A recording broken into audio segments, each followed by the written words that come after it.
সাহসী শাহজাহান আলী আৰু শাহিদা খাতুন নিজৰ প্ৰাণৰ কথা নাভাবি জঁপিয়াই পৰে উদ্ধাৰ অভিযানত। লগে মই জাপাই নামি লৈ বোলে হাতুৰি কিনে যাই কিনে মই 3জন উদ্ধাৰ কৰিলোঁ। শ্মশানৰ পৰা উভতি আহোঁতে সংঘটিত হয় নাও দুৰ্ঘটনা। সমগ্ৰ ঘটনাত শাহজাহান আলী আৰু তেওঁৰ পত্নীয়ে দেখুৱালে সাহস। ৰাতিপুৱা এটা ভাই উঠছে, মই অফিচত নালাগে, মই পাৰ্মিশ্যন লৈ গৈছিলোঁ, ছাৰ তাৰে পৰা পাৰ্মিশ্যন লৈ গৈছোঁ। মই চেলেঞ্জ কৰি এটা নাপায়, পিছত মই নিজে ডুবাইছোঁ লগলৈ পাই গৈছোঁ। বৃহস্পতিবাৰে নগৰবেৰাত সংঘটিত হয় ভয়ংকৰ নাও দুৰ্ঘটনা। 25জনকৈ লোক পানীত ডুব যায়। লগে লগে খবৰ পায় SDRF বাহিনী। কিন্তু ভয়ংকৰ ঘটনাৰ সাক্ষী হোৱা শাহজাহান আলী আৰু তেওঁৰ পত্নীয়ে নিজকে ৰখাব নোৱাৰি নামি পৰে উদ্ধাৰ অভিযানত। কোনো অক্সিজেন অবিহনে শাহজাহান আলী আৰু তেওঁৰ পত্নী শাহিদা খাতুনে পানীত ডুব গৈ উদ্ধাৰ কৰি আনে 4জনৰ মৃতদেহ আৰু 21জনক জীৱন্তে উদ্ধাৰ কৰে। বজাত মই জাল পাতাই আছো, অলপ বহুত দূৰ হয়। জাল পাতা থাকোঁতে মানুহকেইটা আহি আছে মৰা বুলি, আহাতে লোকখন ডুবাই দিলে দেখা পাইছে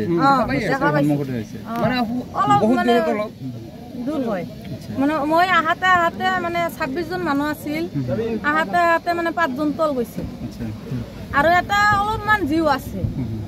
এই বাকীকেইটাক মই 21জনক উঠালো নৌকা দি, গোটেইগিলা নৌকাত ধৰছে, মই লৈ গৈছোঁ ওচৰত ভৰিত লৈ গৈছোঁ। তাৰপিছত এজন তাতে মানে জীয়াইছোঁ, জাতি জুতি পানীখিনি ওলাই তাতে মানে জীয়াই। আমার নাম শাহিদা গিরেক।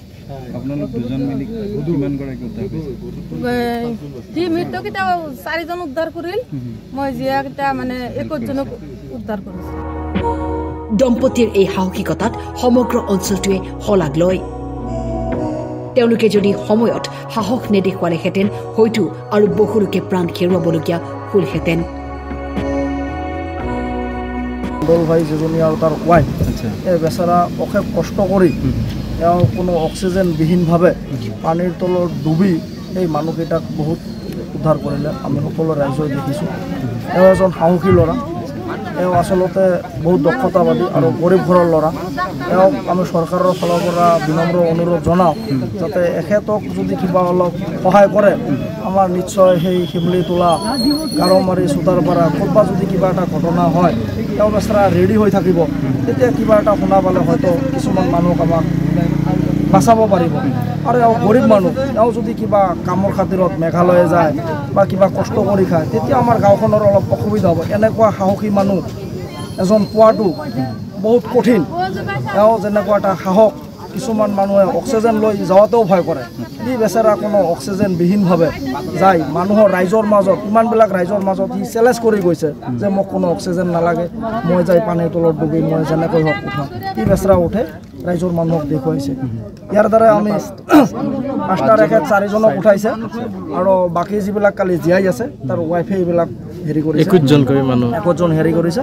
এওঁ এজন সাহসী ল'ৰা, ইয়াক নিশ্চয় চৰকাৰৰ ফালৰ পৰা আমি বিনম্ৰ অনুৰোধ জনাওঁ, ইয়াক যাতে কিবা এটা মানে সংস্থাপন দিলে আমাৰ সমূহ ৰাইজৰ বা এটা উপকাৰ হ'ব, বৃহৎ এটা উপকাৰ হ'ব। যিটো আমাৰ অসমত বানপানী হয়ে, প্ৰতি বছৰে হয়, সেইটো আমি সকলোৱে ৰোধ কৰিব নোৱাৰোঁ, এইটো এটা প্ৰাকৃতিক দুৰ্যোগ হয়।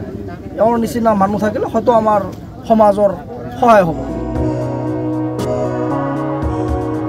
চেলিউট জনাইছোঁ শাহজাহান আলী আৰু তেওঁৰ পত্নী শাহিদা খাতুনক।